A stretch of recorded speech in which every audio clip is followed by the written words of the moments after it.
Hello there. Happy Saturday. What am I doing with my hands? Something weird. When we are service providers, it is really easy to get caught in the trap of selling our services because that's what we feel like we're supposed to be selling, right? I'm supposed to be selling tax returns and bookkeeping and financial statements. Like that's what I do, so that's what I should be selling. But that's not the case. I need to be selling value. We all need to be selling value. I mean, even as a product-based business, we should be selling value, but services are so important.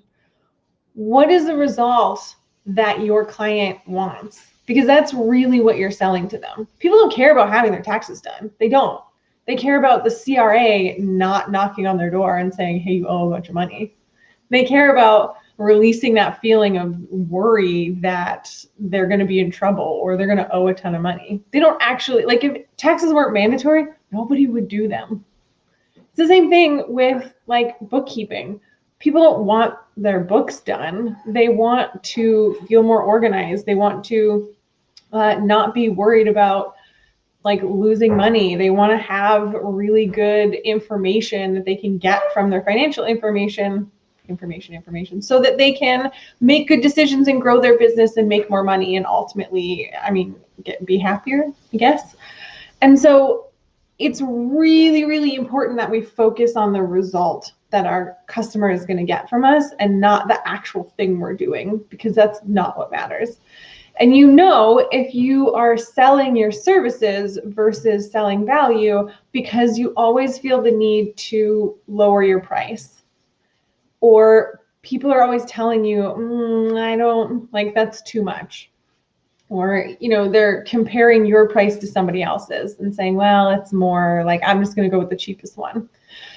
There are definitely price sensitive people out there. So, if you've got one or two sales calls that go that way where the person's like, oh, it's way too expensive, then like whatever. But if this is a consistent thing, then you're probably selling services.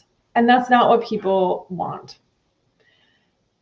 So when you think about the interactions that you have with clients and the end result that you get, I would write all that down.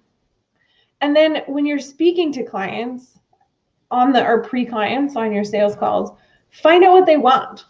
Like they should do most of the talking. Find out what they want, ask them really good questions, and then you can explain to them how their wants and their requirements align with the results that you can get them. And then they understand that value, right? Because we both have to profit. In a business relationship, we both have to profit.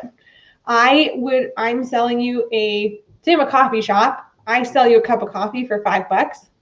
To me, that cup of coffee is worth less than $5 because otherwise I wouldn't sell it to you. And for you, that coffee is worth more than $5 because otherwise you wouldn't buy it, right? So we both have to profit.